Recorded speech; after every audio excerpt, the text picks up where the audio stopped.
Hello, BookTube. I went out this morning.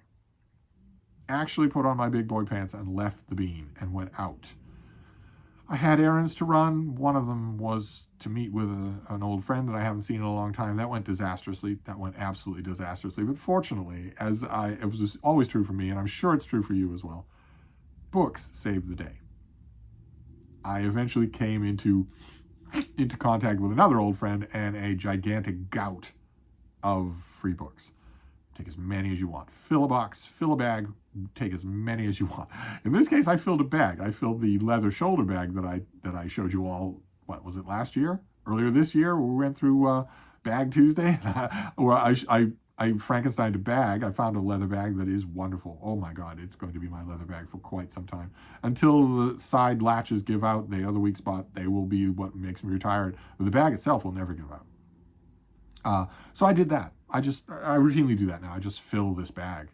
I don't bother with boxes or tote bags or anything else. This bag can handle anything. I found a ton of books. Now, these were free. A lot of them are duplicates. Most of them are things I've had before. So, you know, if I don't keep them, if they're just idle and I reread them or I read them for the first time and then toss them on the pile to go out, that's fine. As long as that pile exists, then you're fine. You know, for the Read What You Own challenge or the Read Your Own Shelves challenge, as long as you have that pile, as long as you are constantly winnowing out the books you are not going to keep, then that's fine. This is how I tell myself anyway. And I want to show you what I got. I got a bunch of paperbacks and one hardcover. And some of the paperbacks are these little mass market paperbacks. I found the Signet mass market paperback of Emma, for instance, which I have Emma in a couple of different editions, but I have a real soft spot for these old Signet paperbacks. Then I found this absolutely did not need. I have the ebook of this, and I also have a hardcover of this that I think is visible behind me. Yeah, right there. I found a paperback of Edith Hamilton's Mythology. The original paperback of this was by Signet, or Mentor. Yeah, Mentor in America. I had a picture of Benvenuto Cellini's Perseus holding up the head of Medusa, and it was just a drawing on white background, and I read the hell out of that old mass market paperback. I might have a copy of that in this room, but I always had a soft spot for this reprint, which is a very moody, very nice photo of that same, it's not a drawing anymore, it's a photo of that same statue. And this is Edith Hamilton's classic overview of Greek mythology and a little bit of other mythology at the end. It's wonderfully done with original illustrations there. The Argonauts fighting the Harpies and whatnot. I've read this more times than I can count. I absolutely love it. It was probably on the back of my mind because Edith Hamilton recently got a biography. Recently there was a biography published of her. I read everything that she's written many, many times. I love this thing though. So free, it just called to me. Then I found two mass market paperbacks by the same science fiction author. The author is James Hogan. And this, I found The Gentle Giants of Ganymede and Giant's Star, two books in his Giant sequence that I think starts with Inherit the Stars. Is that right? Am I remembering that? Oh, Inherit the Stars and the Genesis Machine. But I think Inherit the Stars may be the one before these two. I don't think the Genesis Machine is connected with them. And I think there were two volumes after this, but I haven't had these mass market paperbacks in forever, and you don't see mass market science fiction as often as you once did. I don't, anyway. And then, speaking of which, there is the staple of mass market science fiction and fantasy, the old Daw paperbacks with the yellow spines. I've been finding quite a bit of them, basically wherever I go, used book hunting. I don't particularly like a lot of the stuff that's in them. I know that's heresy. They're infinitely collectible because they have the same look to them. But I've never really liked a lot of what's in them. And yet they seem to be cropping up wherever I go. So I'm not collecting them. I absolutely am not. But I haven't read, this is what I remember liking. I haven't read it in forever. This is The Stormlord by Tanith Lee. This is what I mean. They all look like this. All these Daw paperbacks look like this. So I grabbed it. You know, I haven't read this in probably, what, 50 years? When did this originally come out? 1976. Oh my God. I probably read it shortly after that. So I haven't read it since. I don't see mass market paperback science fiction as often as I once did. So I grabbed those, but there were trade paperbacks. There were others. Like this, I read this. I think I reviewed it. Does this have blurbs? Michael Dirda did it for the Washington Post. Catherine Schultz did it for the Boston Globe. Lauren Stein did it for Harper's. Didn't this get a Wall Street Journal? Yes, it did. Evan Newmark did this for Orlando Figs reviewed this. Bill Morris, Publishers Weekly, Kirkus, but not me. Catherine Powers for the Boston Globe. A lot of people reviewed this thing. I read it and liked it, and then got rid of it. It's a book by Sarah Bakewell about that well-known philosopher Montaine. This is How to Live, or A Life of Montaine, will be known to you for his essays. This is a weird approach at biography. You can, of course, it's been done many times, write a conventional biography of Montaine. This is different from that. More prismatic, more impressionistic, more episodic. I remember really liking it. When did this come out? Probably 5 years ago? When did you come out? 2010. Oh my, much longer than that. All right, so this was due for a reread. I won't keep it. I'm sure that I won't keep it, but it was due for a reread. And I found a brand new, new copy of a book that I have in this room. It's over on that bookcase over there. This is the Writing of Fiction by Edith Wharton. And in this great old, who did this? Touchstone did this. And this has a kind of a laminated cover. It's in perfect condition. The one that I have I got it as soon as it came out. This edition came out 30 years ago, I think. 1997, so a long time ago. And I got it then because I love this book. Weird as it is, weird and intentionally obscure as it is, I love this book. But I figured to have a beautiful, new-ish copy, I don't know that my old paperback would stand the strain of a reread. And then another thing that I found was a find. And also, it was a find that I foretold on this channel just recently. Ordinarily, in a circumstance like this, I would say the Brattle will provide, but it wasn't the Brattle that provided it. I mentioned, I did a video, Jim at Mystery and Mayhem did a video about, or was it him? Somebody did a video of, yeah, it was Jim, I'm sure that it was, of print and paper books that no ebook could ever replace. Print and paper volumes, in particular editions or things that he loves. And I made a response video and I showed you a bunch of things like that, including the Running Press Shakespeare, big fat one volume of the collected works of Shakespeare. And I said in that video that I never see it in the wild anymore, and I did. I found it today. Another copy of the big Running Press Shakespeare. This one is in much worse shape than mine, but that's okay. I'm going to reinforce the hell out of this thing, just like I did with mine. Really, paperback books are not meant to be this big.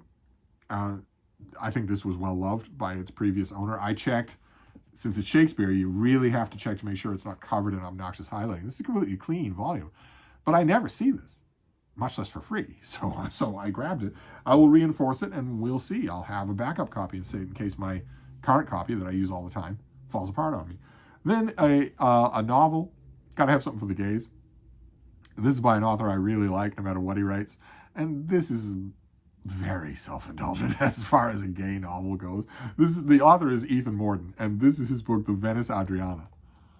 We have a gorgeous himbo looking at Maria Callas. That's what this is. She's not called Maria Callas. But this is about a young gay man who falls in love with the larger-than-life legend of a legendary opera singer. And it's terrific. I remember really liking it. I got this copy. This is St. Martin's Press, this edition. I've never seen another edition of this thing, but I got this when it came out. 1998. Yeah, 1998 I got this. A little bit weak in the knees, but still really, really good. This author really does not disappoint. And then I got rid of it. I had it and I just got rid of it. So I found it again. I haven't read it in a long, long time. It'll be well worth it.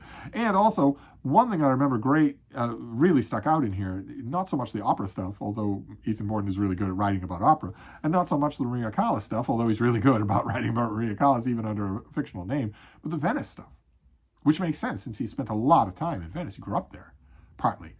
The Venice stuff really rings true. Those of you who are new to my channel, I also spent a long time in Venice and love it. It's my second favorite place in the world. So this will be, I'm sure, very rewarding to reread. Again, like I said, I'm not sure that I will keep it, but it'll be a very rewarding reread. And in just a month, my reading is going to change from 90% new releases in the American book market to 0 new releases in the American book market. That's going to eat up a lot of books. A lot of books that aren't new releases are going to be read in only a month's time, maybe less than that. So then this next one I got for a BookTube event. I don't think that I read this when it originally came out. I don't think that I did.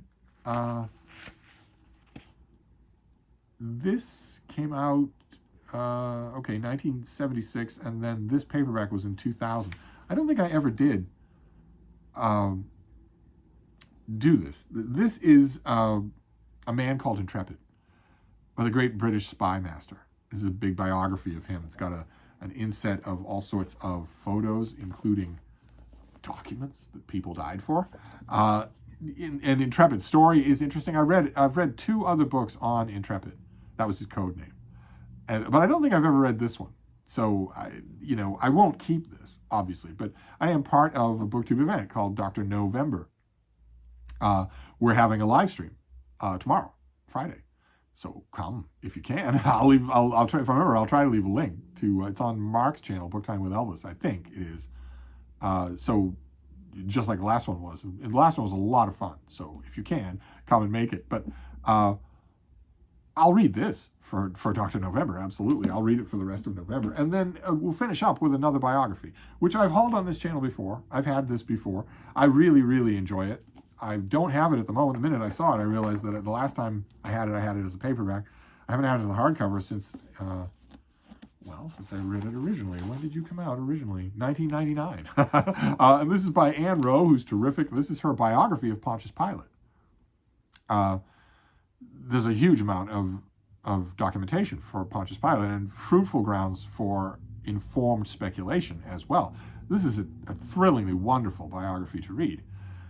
I love it. I don't know quite why. I don't have a copy of it. Maybe I sent away the last copy. I've had a couple of copies in the time I've had this channel. I know I sent one of them away. Maybe I sent the other one away as well. But this is a nice hardcover, perfect condition. It was free, so I grabbed it. Absolutely. And that is it. That is just a random, consoling book haul. And it really did the trick. I'm going to curl up with a couple of these things too, either this week or this weekend.